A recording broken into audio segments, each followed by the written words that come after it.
everyone. Welcome back to Fitness Philadelphia. I'm Dr. John Herding here. And today, as always, it's my pleasure to interview Miss Emily Pappas of Relentless Athletics. How are you, Emily? I'm great, John. How about yourself? I'm doing excellent. We were just talking about this before we started recording, that we've never actually met, but we've both been around the Philly area doing our own thing for a while. So we share similar friendships and similar circles, but it's great to finally talk to you because you have this amazing thing going on out in Horsham, right? In Hatfield, but close to Horsham. Same thing. I grew up in that area, but so they're not really close, but I've really admired what you've done from afar, because how long have you been in business? This is our 7th year. Which is an amazing for a small business to last 7 years, and then specifically with the population that you're serving and the uniqueness and the message that you've been able to spread. It's really a testament to the great things that you're doing. So good work. Let's kind of tell everybody what you do, the population that you serve, what your gym's mission is, and then kind of how you came to be in this space and what got you into the fitness industry. Like just a brief bio of you and then your gym and its mission.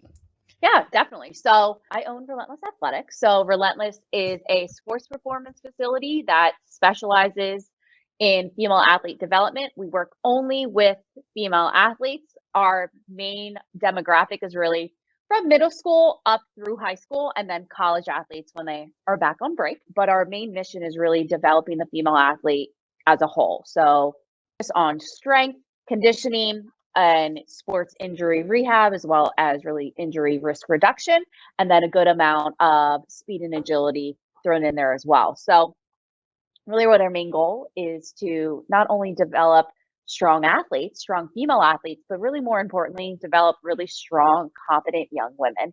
There's really not a lot of places out there where these girls can receive mentorship from young female adults that they can relate to, but then also can develop a little friendship with. And it's just this mentorship that we really are here to provide and give them this nice safe space where they're here to try something new, because most of them have never lifted weights before and they're going to feel really uncomfortable. And we want them to feel like that's normal, and this is the place for them. And we're here to support them along the way, while the obvious of giving them a periodized program that is based in science. That's the obvious part, but the rest is the culture and the environment that we have here. So kind of backtracking where I started is when I was in high school, I really wasn't a good athlete. I would make a team, but you would sit me on the bench. So instead, my parents were like, quit soccer because we don't want to have to end our summer early. And I was like, I gotcha. And I really just dove into science, and I fell in love with science. I went to undergrad at Drexel and I studied bio with my concentration in biochemistry. And at that time, that's when I was running all the time and I kept getting injured and I couldn't figure out why. And I was so injured to the point that what was another option? Let's see this lifting weight things. And there wasn't that much social media back then, but there was a lot of like blogs. So I remember looking up blogs and seeing some girls like doing this thing called weightlifting. I remember thinking like, that's really cool. I want to try. And I found all these old YouTube videos, a lot of muscle stuff. And I tried to teach myself in a regular gym. And when I was doing that, I remember thinking, wow, I'm really curious to what's the scientific underpinning of like what's actually going on with my body. Because besides muscle, there's this coordination, there's this mental connection with my body in terms of movements that I can see that by me training this way, when I go and actually play pickup soccer or pickup basketball, I'm automatically a better athlete and my body's healing and I can run again and I'm not feeling in pain. I want to know why. So I went to grad school at Temple initially to get my PhD in exercise physiology. And during that time, I really wanted to actually, that's kind of where it came up with the idea that I was like, I think I want to open up a gym. And I remember talking to the guy had the fellow, you don't need your PhD for that. And I was like, yeah, you're right. But he really wanted me to stick with it. So my first year, I started working with the James Hoffman. He was my mentor. He's one of the main guys at Renaissance Periodization before they really kind of picked up. No one really knew about that. And I just remember meeting him, and he was fantastic, and he taught me so much, and he helped me be the assistant strength coach for the women's rugby team. And during that time, that's where I really solidified the direction of what I wanted to do, because I remember working with these girls and realized, one, I love working with them because I can see how they look up to me and how I can connect with them. Two, these girls play rugby and not a single one of them has ever lifted a weight before. Are you kidding me? My dad always taught me, when you want to open a business, you find a need and you fill that need. And I was like, I think this is a huge need and I want to figure out a way of filling it. So I dropped down, got my master's, to the guy's dismay, but it's okay. And from I just started working. My last year at school, I started as an online nutrition business, which going to seminars, writing people nutrition programs. I was competing in weightlifting at this point, so I really know how to cut really well. So I was helping people do that, and I was really just trying to raise money to buy equipment because I didn't have equipment, and I really wanted to do this. And then fast forward, as soon as I graduated, I moved home, and I remember thinking, I wish I could do this in the city, but back then I knew that I really had to be back in the suburbs where I was from, because no other place like that existed around me. And there's so many schools in this area that I knew I could serve. From there, I found a building and I set up camp. And each year we've just continued to grow. And I think we have 4 coaches now, an entire internship program. That's how we develop our coaches, as well as an office manager. And we just keep growing. And it's really fantastic. And we're up to about 200 athletes now. And then on the side, we do a lot of team training too. So it's been quite a ride. I opened this place as a young woman, and I've definitely grown up with it. I've learned a lot in terms of management and business ownership, but my passion has always been science and really creating a place that I wish I had when I was in high school. I love it. That's such a good story. And I love how just your mission is apparent and you've been so successful with it. And I love what you said initially with, like, you're really creating this safe space for adolescent females to feel comfortable in their own skin and to learn lifelong habits that'll just help them feel more confident as they're moving forward in life. It's such a difficult time for a lot of them, and giving that young female presence of mentorship. I think that's amazing. Exactly. Thank you. Yeah. Because so often, like, it's such a male dominated industry. And have you found that that's been a barrier of entry for some of the females that are finding your gym and coming into the gym? So it is such a male dominated industry. And that's where, for us, we really set ourselves apart, because this is a great niche. Everyone loves that we serve only females. We are a female only staff. In terms of where I actually find difficulty is finding coaches. And that's where I came up with the idea of the internship program, because it's really hard to find female strength coaches. And I've always wanted the place to only be females only, just because I found that might be a better way of kind of building that type of mentorship program that I wanted to create. And I just see it's so unique. And I know it's really hard to kind of find that.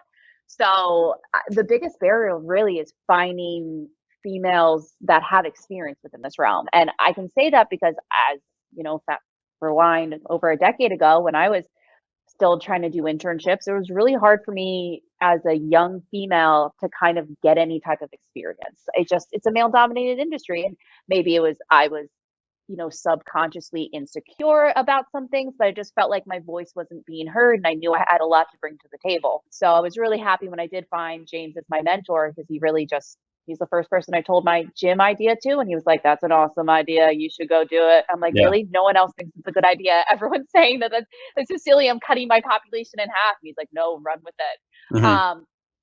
So I find it a positive for the population that we serve. Our parents love it, athletes love it. But in terms of employment, it's difficult to find a lot of female coaches. Granted, it has definitely changed over the past 5 or so years, but it's definitely something that's why I created our internship program, because I want to give more young up and coming female strength and conditioning coaches an ability to really get guidance and experience, and allow them to kind of get rid of the noise of, I don't care if it's a male dominated industry. I don't care. Like, you're here to be a great coach. Well, we need to talk, because we need to somehow merge our mentorships in too, because our physical therapy clinic is primarily based in strength and conditioning, seeing an athletic population. And it's been hard for us. I don't want it to be boys club. And it's been hard for us to find a female physical therapist with that understands strength and conditioning concepts and can command a room with your D1 6'8" basketball player. Exactly. So we need to talk because I don't want an all male staff. And if any of your strength coaches want to go to PT school or they go to PT school, connect them with me because I will. I currently have one that's about to graduate actually, school. Well, let's connect. So how are most of your athletes finding you? Is it a lot of word of mouth or I mean, do really they have any prior industry. experience? Training? No athlete ever comes in with prior experience. And if they do, it's interesting experience that where it's harder because we kind of have to reverse some movement patterns that they learn. Really like any industry, small business, it's word of mouth. So Yeah. word of mouth, and with that, social media marketing is of course related to that because social media is really just a way of showcasing. It's another means of word of mouth. So you really grow because it's like, hey, I saw that Facebook post and there's an athlete that I know. And then holy crap, I talked to my friend and I heard that her daughter was going to Relentless on the something on Instagram. So it's really collectively word of mouth and just it's multiple. You always want to have multiple touch points. So the more you see Relentless and the brand has really been able to develop, that's really how we've been able to grow.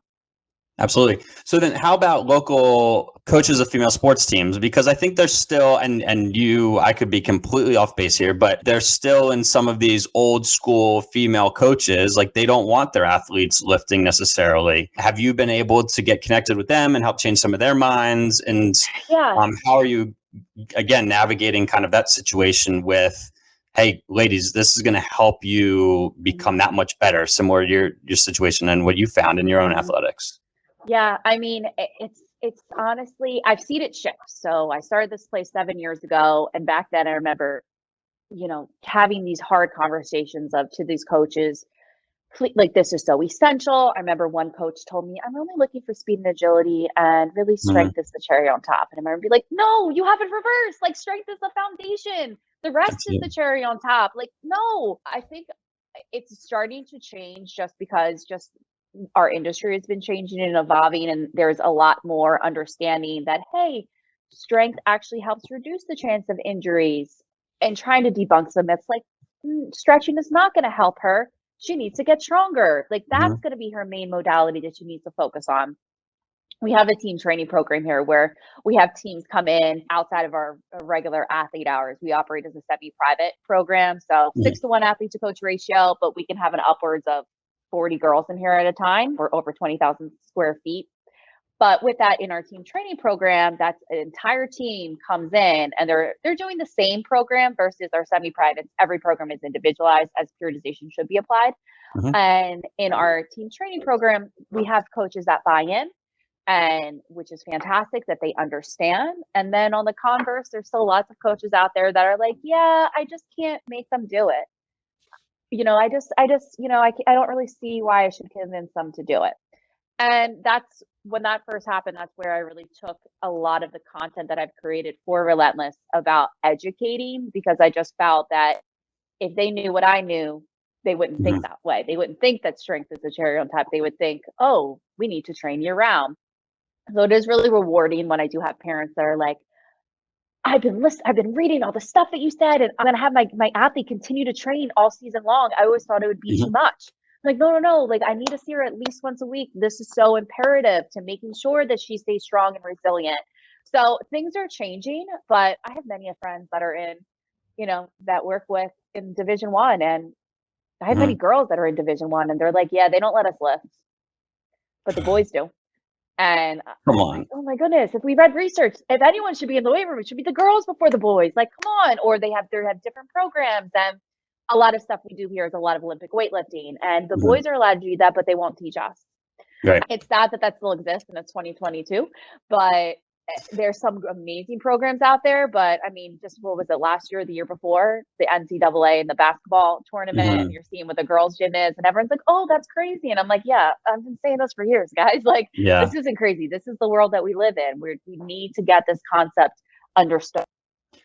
It's slowly changing, but I do think, and it's come up a couple of times, and like just in some of the things you've mentioned, I think our generation is really, like, when you look at strength and conditioning and the thoughts around male versus female training, like, it's still a pretty young profession and the science is still pretty new. So I think like our generation's starting to do some great stuff. And then the generation, like or two even behind us up and coming is just revolutionizing and changing the thought process. So I think as you start to weed out some of those older school coaches and you get some of our age group leading the charge, I think hopefully that's when we really see the shift. Oh, exactly. That's my hope. I have a perfect example of that. I have this female, and she's the coach of a local lacrosse team. And she's like, yes, let's do team training in season. Let's go. And I'm like, oh my God, I love you. The fact that she understands it versus another team that I've talked to, older, they're like, no, that's too much. I'm like, oh my goodness. So it really does. It really speaks to the generations that we're working with. And it's just, you oftentimes coach the way that you played your sport. So if you didn't strength train during the season, you're not going to have your athletes do it. Versus now, if we have younger coaches coming in, they're like, yeah, I lifted all year round. They're going to encourage their athletes to do the same. Absolutely. So you briefly touched on you're mostly offering semi-private training. That's a 6-to-1 ratio, and every athlete has their own individualized program.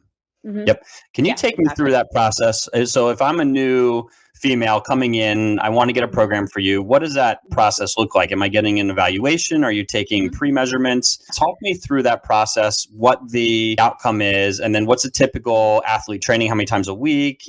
Are they month-long programs? How are you typically structuring the programming? Yeah, that's a great question. So in order to get started with our program, every athlete and her parent is required to perform a movement assessment. And in that assessment, this is where we not only do we put them through an actual physical assessment, but prior to that, we do a lot of conversations of we want the athlete to explain to us what her goals are, what her past injuries are. We talk to them about what training load is because they don't understand in their mind, they play sport year round. So that means that they're competing year round. So instead, we do it very simply. How many hours a week do you devote to any type of sport, physical activity, skills included? We graph it out for them and they can see the ups and downs. And then from there, we explain, okay, so this type of training should complement it. We draw on a dotted line, it's basically the peaks and valleys. And then from there, we explain to them, the best athletes are the athletes that maintain a high training load. However, in different types of things. So when your sport volume is super competitive, that's when we don't want to see you as much versus when we're in our preparatory seasons. That's when we really want to ramp it up. So for that reason, every program is designed only in 4-week bouts. So there's no reoccurring memberships here. Instead, at the end, when they have about a couple sessions left, we have the parents fill out a survey and let us know, what's the current training load? What's happened? What's changed? How many hours a week? Are there any nagging pains that we haven't heard about? Are there any big tournaments coming up? Fill us in. And then from there, we give the recommendation. We compare what the notes we took in their assessment and we see, okay, in our initial assessment, we said that this was going to be your competitive season, but you're claiming that we're only doing 0 to 5 hours. So that's not a competitive season. What's changed? Our recommendations have now changed. So our athletes should never be here the same amount of time throughout the year. Instead, it really ranges in the ideal world between 2 and 4 times a week. And that's collectively strength, some conditioning, depending on where they're at in relation to their competitive season, as well as maybe speed and agility. We do speed and agility differently here. They must be accepted into the program. We just created a entry level. They have to be able to front squat their body weight. If they can't front squat their body weight, full depth, I can get your athlete faster and strong and more powerful by first getting her stronger. We're not here. We didn't start a business to steal parents' money and you can go anywhere and have your kid go through a drill, but it's not going to actually lead to anything. We need to get them strong first. Yep, and that's when we tell that to them right away, like, hey, you may not understand it. We get it, but you're here this is our recommendations. And then, the parents just have to apply it to life. And especially if the kids are younger, we have a good amount of 9 to 11-year-olds, which is awesome. That's awesome. Oh my God. All of my coaches, we always have a meeting before we open up and the floor is open. And we're all just saying like, we have this new influx of these girls and like, we love them because it's so cool to have a little 9-year-old next to a 16-year-old and they're both lifting together. And this 9-year-old, now her entire thought process, her perspective of lifting weights this is normal as a girl. Versus when I grew up at that age, that was not normal. That. I'm doing a little like fitness tape. So it's probably the coolest thing. And getting those parents to understand your daughter is 9. My job is to get her to move well, have fun, move in all different planes, hop, jump, skip, do have fun. And then as she gets maybe into high school, Then we'll focus more on when her competitive season is. But we don't want to focus on that just yet because that's not the time. Now is developing the athlete. So that's really our favorite. Oh, that's great. Yeah. So what's driving that? I mean, I have a 7.5, and he'll let you know he's 7.5, right? Okay. And Yes, they always do. Yeah. Absolutely. And as much as I want him, like, he doesn't want to do. What's driving these 9 to 11-year-olds to come in? How, like, are they self-motivated? Is it their parents? Is it their coaches?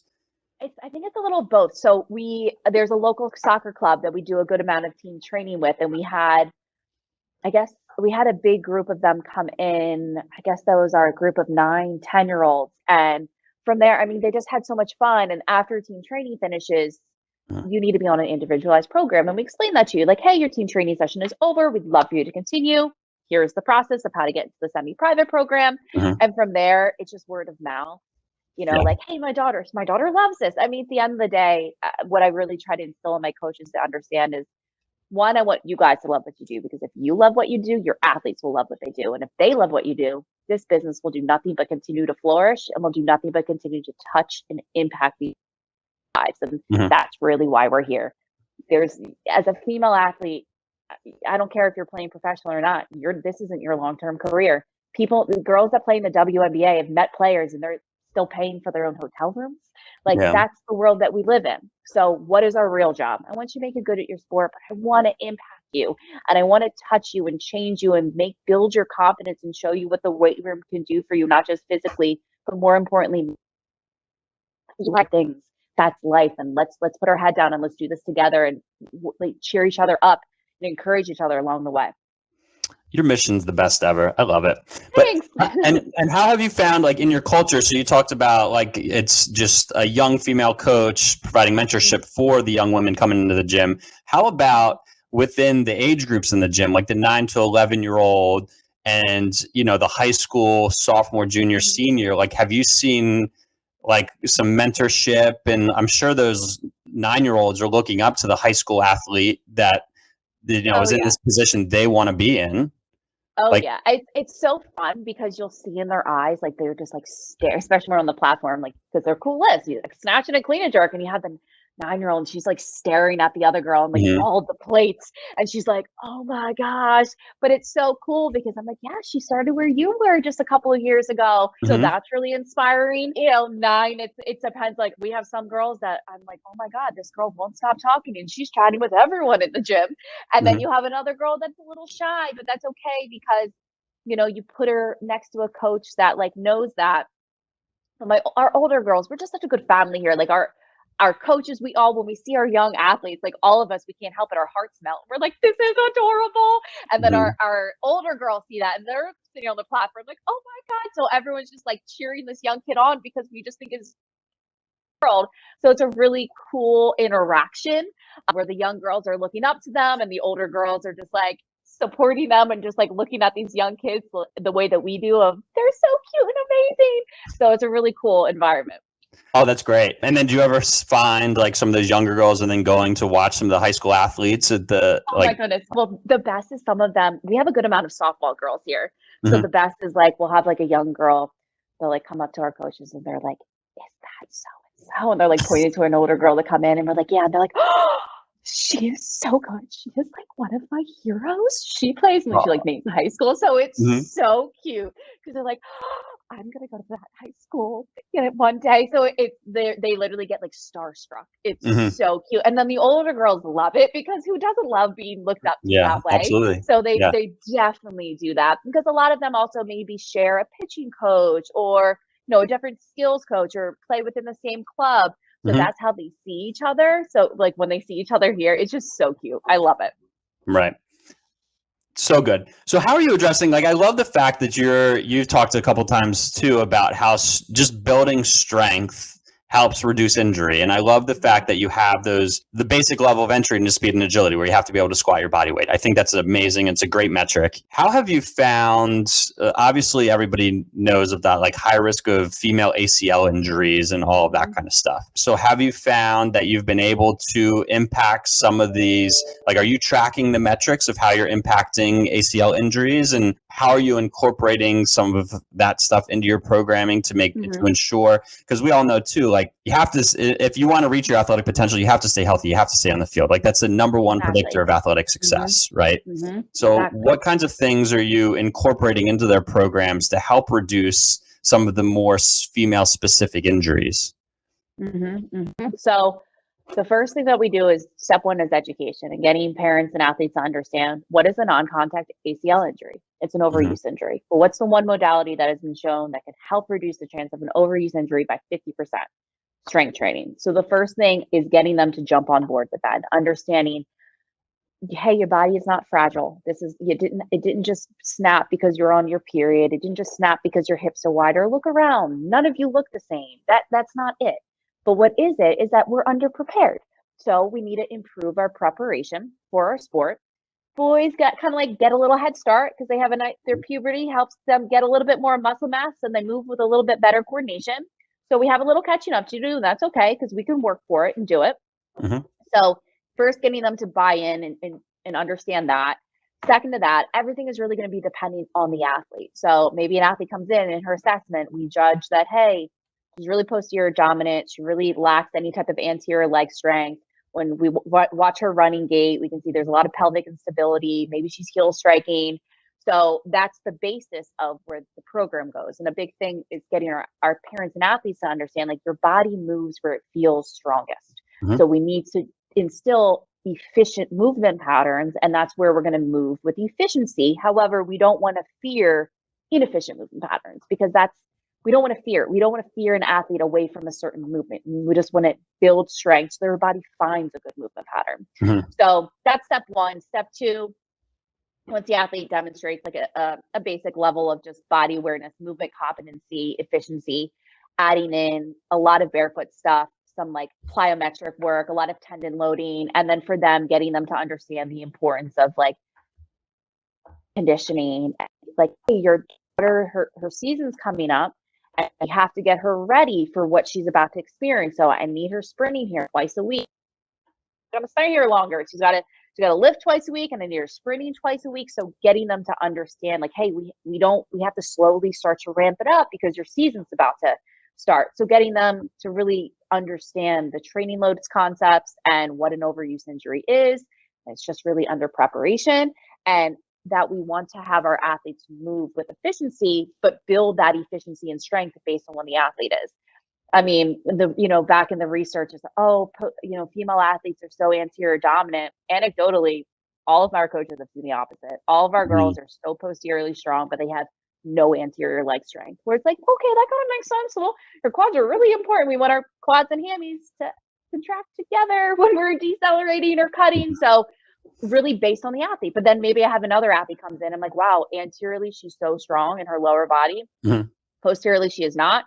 And then, let's take a couple steps back. She doesn't even understand. She cannot stabilize her core statically. So let's focus on that stuff first before we're going to do anything fancy. I'm not having her jump off the box until I can make sure, can you stabilize your core? Let's teach you how to do that. It's really teaching the movement patterns. And then it's just like a building block step, each step, and getting them to understand, your bodies are different, and more females are getting these injuries because we're just not preparing them. Here's the best way we can prepare them. Yeah. I don't disagree with any of that at all. I think we can get so bogged down in the research, and you can kind of make research show you whatever you want it to show you. And research can never control for all the variables. And I don't disagree with anything you just said. I think, and that's the way we craft our practice here. And it's a little bit what makes us different from other practices is sometimes strength just fixes things. Really, you and I are just load managers and stress managers, and where does a person fit on the spectrum, and what's the right stress for their body at that right point in time, right? Exactly. And it's just this continuum of where do they fit on the spectrum? Yeah, exactly. It's a funny thing. There's sometimes we have some girls come in, and they're just, very interesting movers, to be put nicely. And I'll just have a coach look at me, and she's like, what do we do? And I'm like, just need to get her strong. Because once she's stronger, I promise you she'll be moving a lot better. We just got to get her strong. Just getting them to understand, just being stronger fixes it, guys. I'm telling you, it's going to fix it. Yeah, and I think the trick though is there's always a point of entry in finding an exercise where they can do it appropriately with a load. It doesn't Mhm. have to be a back squat that looks like shit, right? Exactly. It's Exactly. what exercise, and that's one thing we harp on the most with a lot of our interns is Mhm. just have your progressions and regressions, which I think Yes, is exactly. it's a lost art and a lost skill. I think I don't know how Yeah. what you see, but it's like, oh, you have to do a squat this way. Like, no, there's a million different ways, a million different like how you place Mhm. the load, how you position the feet, how you position. It's just there's a million different ways, and which the Exactly. skill is where how can I get this female athlete who moves, you know, less than ideal? How do I get her? And yet maybe sometimes body weight's the correct load, but Mhm. also how do I put load that forces her to get outside of her comfort zone, and but how do I most optimally put her in a position to succeed? Exactly. It's funny that we have so many kids that come into us, whether it be their last year, they're in a, exercise science program in Mhm. college. And I'm like, they don't cover progressions and regressions. And that's like of our internship program, that's a solid 5 weeks. And then the rest Yeah. is like injuries and then that kind of stuff. But it's like, that's so important and getting them to understand, like, hey, just like we don't need a front squatter because can she hold a 45-pound dumbbell and goblet squat that? She can't do that yet. Let's do that. Let's Right. get the movement. Okay, so this athlete keeps toppling forward. What can we do? How can we position her to make it a little bit more efficiently? Like, should we elevate her heels off the platform? Do you think that's going to allow her to have a more upright torso? Mhm. Or maybe she's doing a back squat and we're like, oh, well, we must back squat. And you're like, well, look at the mechanics of this movement. What if we did a zombie squat instead? And yeah, that might be a little less load, but now we're positioning her joints in an angle that they weren't hitting before. So that's really a progression in itself because look at the Right. joint angles, look at her movement quality. Yeah, that's like relentless 101. Like, what are your progressions and Mhm. regressions? Memorize like that, like our little movement library, like memorize your progressions or regressions because it helps you just think, maybe this athlete hold a plate. She's doing a, long arm plate hold, a driver squat, and she's holding a 5-pound plate, and that is okay Mhm. because look at the movement. The movement itself is a progression from what she was doing without that external stimulus. Absolutely. Yeah, and it's hard for kids to put together. Yeah. Like it Yeah. takes like because I'll throw them to the fire and say, Oh, put together your progressions and regressions, and then we'll go over it. yep. And Yep. it takes them a while, and they have to think through it. And yeah, I think it's an underutilized or just something that I think is not always thought about with a lot of the people that we see. And it's Yeah. one of the things that it can be most impactful to your practice or your programming or whatever, just to make Mhm. sure you have those down so you can find the entry level for an athlete whenever they come in. Exactly. Yeah, I couldn't agree more. So with all the wonderful things you're doing and getting all these females strong, I have to ask, have you ever been approached by like a male high school athlete to come in and train? I have. There's been a couple guys that are like, "Why can't I come and train?" I'm like, "Pick any other gym. Look at Yeah. all of your other gym options." Sorry, not here. I like to say, when I first opened, they're like, "I don't know, that's discrimination." I'm like, "Have you ever been to a golf? Have you ever gone golfing? Because there's things called men's clubs, and I was never Mhm. allowed in there, and I felt out. So if those can still exist, this gym can definitely still exist Yeah. because I would golf with my dad, and my dad's like, "Sorry, you can't come in here. No girls are allowed." So I'm like, Mhm. "Okay, I get it." Because that's whatever. That's their product and that's how they state. So I always like to say sorry. Just No, it affects the atmosphere and our ability to provide the product the way that we want to. So here's mhm. a list of other gyms you can go to. I love it. There needs to be more gyms like yours. Absolutely. Are you guys using any type of technology? Like you're talking about all these metrics that you're tracking, whatever. Are you Mhm. using technology to do so, or how are So you generally keeping those numbers? yeah, so we keep it pretty basic. I mean, we use Zen Planner, and Zen Planner is great because that's where we track all of our athletes' metrics. So we have like a list Mhm. of movements that we're tracking. Their clean, their front squat, their back squat, their deadlift, their single leg squat, all of that, their vertical jump, their 20-meter sprint. So we have our speed mat. We love that Mhm. thing, but those are the only metrics that we're tracking. I want to see, those are that's the quantitative stuff that I can see. Like, is the load increasing? Knowing all of my coaches know, like, what is the movement protocol? Like, hey, like, what are these 3 things that I need to see for this movement pattern for us to actually, this load is actually meaningful? Like, is the squat full depth? that type of stuff. Is she maintaining stability at the core? Is she in the middle of her foot? Okay, all three things, great. She's hit them. Now we can add load. So we'll track that, like, which is awesome. Zen Player is great because everything is from the moment that athlete is started, and 5 years later, she is now. I'm thinking of our agility stuff. So 20-meter, maybe 10-meter sprint. Our jumps can be like a counter movement jump, maybe a depth jump. We'll be testing, and it depends on the athlete and what the goal is. Like maybe this athlete needs to be more elastic, so I'm watching the ground contact time.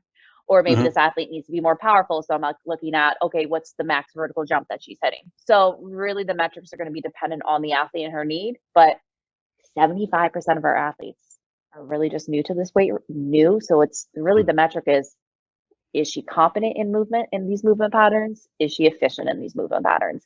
Let's figure out a way for us as a team to quantify that, and then from there, the strength, speed, and power actually come to play. And I think that's the money too, because everybody gets so lost in technology. But when you really look at the training age of a lot of the athletes that you're seeing, you need to keep it simple and track the basic things.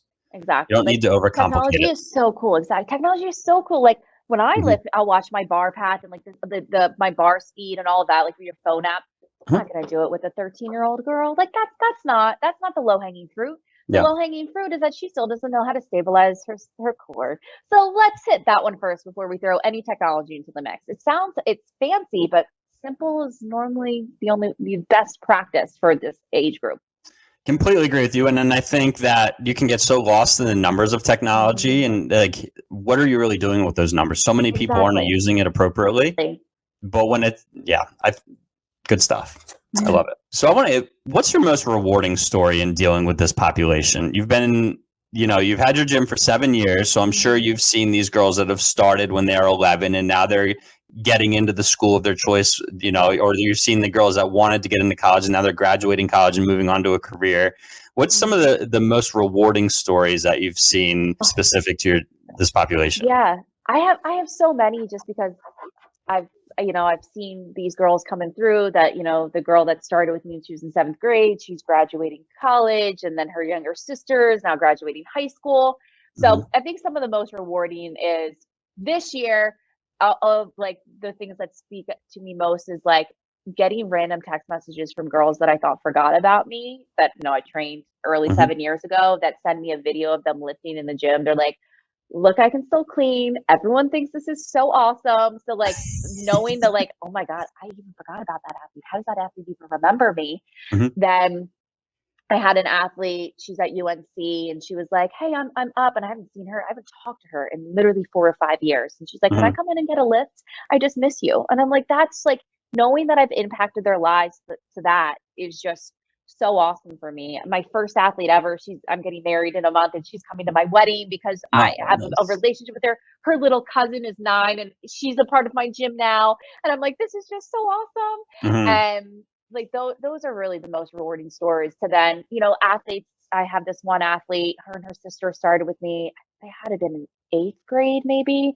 And I was at their signing day, and that was just so awesome to just like see their hard work and like them wanting me there, and it's just me and their parents, and like that's the stuff that really I'll remember forever, because inviting me to the signing day where like, I'm not important to you. That's just, and I'm next to your grandpa. Like that is just, you can't run.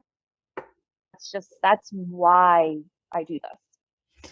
Absolutely. And that speaks to like the environment that you've created. You've been a huge part of their process. And just that, going back to the very first thing you said about creating an environment of mentorship, like you're a huge part of that process. And it's amazing that they're recognizing that. And you're right. I think it's the relationships that make this job the best. Oh my 100%. Goodness. Without a doubt. Cool. So what's next for you? Yeah. Are you going to open like this whole chain of gyms, or like what's next for Emily? Well, I love business, and I've kind of looked into some of that stuff, and I've realized that the bottleneck of where I'm at is having enough coaches and having enough female qualified coaches that have to coach. They have to go through my internship program. They have to graduate, and they have to. I run a very tight ship, but I run a tight ship because our reputation is very well known, and our athletes are some of the best movers out there. And we have a great program, but it takes a lot of work to be able to, understand that. And I'm old school. You don't show up 10 minutes early for work, you're late. You like that's not how this works. Like getting them to, I think it's important. I see a lot of girls within this generation just, hey, you're 2 minutes late. That's not okay. Like that's disrespectful. I don't think you mean it that way, but it's coming off that way. And whether you work for me or anybody else, this is something that we need to learn. This is a skill that you really need to kind of build at this point. So, we just expanded the place again. We're out. There's no more room for us to expand. We're over 20,000 square feet, and I love this area, and I just kind of want to keep growing it now where I'm at. I've had a couple options of maybe opening up satellite somewhere, but for the satellite, I would just run it more as our team training program, just because I don't have enough qualified staff to be able to run an entire other program the way that we run it here. And I just kind of love continuing to grow this place. I mean, I'm nowhere near capacity and continue to grow it. And if another opportunity in my future happens and we open up a satellite somewhere, let's see what happens. But I've learned bigger isn't always better, especially because I find fulfillment in the athletes and like really reaching them and touching them. And sometimes the bigger you get, the more it's easy to lose track of who's that person. And I hate not knowing everyone's name in this place. And that's 200 names. That's a lot of names, but I need to know them because I want to know who this girl is. That's she's making my dream come true. So continuing doing what we are doing. I love our internship program. I love helping develop new female strength coaches. It's just so cool for me to see like the girls that are working for me now. Some of them have been here for 2 years, and I'm just like, and they're running. The one of them is like running my internship program. Like, she applies and runs with it. And I'm like, she's this amazing teacher. And I'm like, goodness, 2 years ago, you barely spoke to like now she's running the show. So that's so fulfilling to me. And I just kind of want to drive more of that. I want to own my business and work full time. And I plan on having a family, and I definitely never had that. I've never really seen that in my life. I've never seen a female business owner continuing to do that and having a family. And that's really my next step. I want my children to be running around here, and I'm still doing my thing. And I want that. I want my young coaches to see that. I want to see that like this, I want to develop that. So really just continuing to do what we're doing here and really just continue to drive this niche home and being the best relentless that we can be. You need to bring your mentorship online. Yeah, I know. I've had a couple of people say that to me too. I know. One day everything is systemized. Everything's already in an online thing. So we could do it, but that just takes time. Maybe one day. Just do it. Make it available. Good stuff. So can we end every one of these with 5 quick rapid fire questions just to give everybody a little bit more insight into who Emily is as a person. They're fun questions that we've had a lot of fun with in the past episodes. Okay. All right. You ready? Yep. I'm ready. What would be your walkout song? Oh, that's such a good one. What would be my walkout song? Oh my goodness. I'm really bad at that. I'm thinking my walkout song. The Ocean by Led Zeppelin. It's a good one. I like that. That's one of my favorite songs. Absolutely. What's your favorite exercise? The snatch. I think it's beautiful. Are you still competing? Directly. Yeah. No, not anymore. No. I barely have time to coach the competitions. Thank goodness I have so many awesome coaches that have competed and they're like coaching my athletes, but I don't really have as much time anymore. Maybe one day when my life slows down a little bit, but no. Welcome to being a business owner. Yeah, exactly. Lifting is like my only me time. So absolutely. One food for the rest of your life. What would you eat? This is so weird. I love pretzel chips. I think they are the best thing on earth. I love all of the different flavors. I would eat that forever. I love pretzel chips. I definitely have them every day. Okay. Going off of that, what's your one guilty pleasure? A guilty pleasure. I love a good burger and like sweet potato fries. That is if I like need to indulge, that's what I'm having. Love it. And finally, what's your favorite thing about the Philly area? Oh, I love how close we are to everything. I'm born and raised in this area. I'm never going to leave. Everything is within driving distance. I love Philly. I lived in Philly for 5 years. I love the suburbs. I was born and raised here. That's where my business is. I love it because I can go anywhere in my car. I can go to the beach. I can go to New York. I can drive down south.